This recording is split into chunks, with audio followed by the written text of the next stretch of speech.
नमस्कार मैत्रिणींनो, चला आज बनवूया अगदी गुरुद्वारामध्ये मिळतो तसा गव्हाच्या पिठाचा शिरा. तोही चिकट न होणारा आणि अगदी दाणेदार असा आणि झटपट होणारा. कारण शिरा म्हटलं की सगळ्यांना रव्याचाच शिरा आठवतो. कारण गव्हाच्या पिठाचा शिरा बनवणं थोडंसं किचकट काम वाटतं आणि कंटाळवाणं वाटतं. कारण त्याच्या गाठी वगैरे होतात आणि खूप चिकट होतो. तर त्यामुळे सगळेच बनवायला महिला वगैरे कंटाळा करतात आणि खाणाऱ्याला पण थोडासा कंटाळा येतो. कारण त्याच्या गाठी वगैरे दाताखाली येतात आणि पीठ त्याचं तसंच राहतं गाठीमुळे. तर त्यामुळे सगळेच कंटाळा करतात. अशा पद्धतीने जर तुम्ही शिरा बनवला तर तुम्हालाही नक्की आवडेल आणि गाठीही होणार नाही, त्याचबरोबर चिकट देखील होणार नाही. त्यासाठी आपल्याला घ्यायचं आहे 1 वाटी साखर आणि 2 वाटी पाणी. हे प्रमाण अगदी परफेक्ट आहे.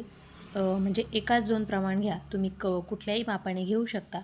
वाटी घ्या किंवा मग अजून दुसरं काही माप तुम्ही घेऊ शकता. पण 1 वाटी साखर तर त्याच्या डबल पाणी आपल्याला घ्यायचं आहे आणि ते पाणी फक्त आपल्याला साखर वितळेपर्यंतच गॅसवरती ठेवायचं आहे, ना की आपल्याला पाक वगैरे करायचा. फक्त पाणी साखर वितळून घ्यायची आहे. त्यानंतर गॅस बंद करायचा आहे आणि आपल्याला कढईमध्ये थोडंसं तूप टाकून ड्रायफ्रूट्स भाजून घ्यायचे आहे. तुम्ही कुठलेही ड्रायफ्रूट्स घेऊ शकता. मी फक्त इथे बदाम घेतलेले आहे.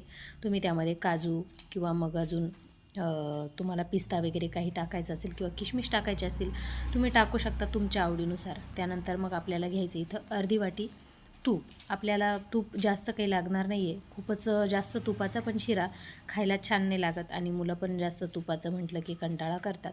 तर त्यामुळं मग मी इथं छोटी अर्धी वाटी तूप घेतलेलं आहे, म्हणजे 1/3 कप तुम्ही म्हणू शकता.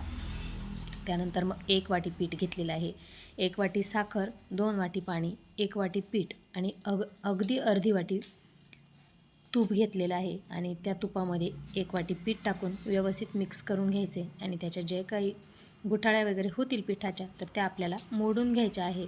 आणि तुम्ही थोड्या वेळानंतर भाजत अगदी कमी गॅसवरती आपल्याला भाजायचं आहे. मोठा गॅस बिलकुल ठेवायचा नाही, कारण मंद आचेवर आपल्याला अगदी लालसर होईस्तोवर आपल्याला हे पीठ भाजून घ्यायचं आहे पूर्ण कमी गॅसवरती. आणि सारखं हलवत राहायचं आहे, उलटणीने मिक्स करत राहायचं आहे. कारण थोडा जरी वेळ आपण बंद केलं मिक्स करणं तर लगेच पीठ खाली लागू शकतं. तर त्यामुळे मग मिक्स करत राहायचे. आणि वरतून तुम्हाला तूप अजून हवं असेल तर तुम्ही टाकू शकता. मी इथं पुन्हा 2 चमचे तूप टाकलेलं आहे.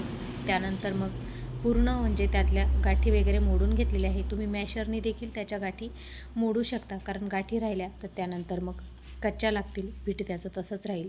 त्यानंतर व्यवस्थित पीठ भाजून झालेलं आहे. अगदी जवळजवळ 7-8 मिनटं लागतात. त्यानंतर मग आपल्याला जे पाणी आपण साखर वितळवलेली होती तर ते पाणी आपल्याला थोडं थोडं करून त्यामध्ये ओतून घ्यायचं आहे आणि मिक्स करत राहायचं आहे, म्हणजे त्याच्या गुठळ्या वगैरे बनणार नाही. आणि गॅस थोडासा कमीच ठेवायचा आहे, गॅस फुल करायचाच नाही आपल्याला. अगदी कमी गॅसवरतीच आपल्याला हे सगळं करायचं आहे. आणि 1 ते 1.5 मिनटामध्ये पूर्ण पाणी त्याने पिठाने शोषलं जातं आणि पूर्ण कोरडं होतं. आणि आपल्याला त्यानंतर व्यवस्थित मिक्स करून घ्यायचे. फक्त मिक्स करण्यासाठी थोडा जास्त वेळ लागतो, पण मग हरकत नाही, चिकट होणार नाही. फक्त आत्ता दिसतोय तुम्हाला परतावताना थोडासा चिकट, नंतर व्यवस्थित पुन्हा होऊन जाईल. आणि तुम्ही थोडं मोठं भांडं घेतलं तरी चालेल. मी थोडी कढई माझ्याकडून छोटी घेण्यात आली आणि तुम्ही थोडं मोठं भांडं देखील घेऊ शकता. आणि ही स्टीलची कढई आहे, पण त्यामध्ये काही लागत नाही आणि छोटी आहे, मापात आहे, तर त्यामुळे मी ती घेत असते. त्यानंतर मग आपण जे बदाम वगैरे भाजून घेतलेले होते ते टाकलेले आहे, व्यवस्थित मिक्स केलं. त्यानंतर अगदी 1-1.5 मिनटं मी वाफ देऊन घेतलेली आहे कमी गॅसवरती. झाकण ठेवून 1-1.5 मिनटं ठेवलं. त्यानंतर मग गॅस बंद केला आणि तुम्ही बघू शकता आपल्या गव्हाच्या पिठाचा अगदी दाणेदार असा शिरा इथे तयार आहे. आणि तुम्हाला कसा वाटला कमेंट करून नक्की सांगा. आणि व्हिडिओ जर आवडला तर व्हिडिओला नक्कीच लाईक, शेअर आणि चॅनलला सबस्क्राईब करा. आणि तुम्हाला अजून कशा पद्धतीने रेसिपीज बघायला आवडतील किंवा माझ्या चॅनलवरती कशा प्रकारचे व्हिडिओज तुम्हाला बघायला आवडतील हे पण मला कमेंट करून नक्की सांगा. तर तुम्ही बघू शकता अगदी दाणेदार असा, अगदी गुरुद्वारामध्ये मिळतो तसा गव्हाच्या पिठाचा शिरा इथे बनवून रेडी आहे. चला बाय, या तुम्ही पण शिरा खायला.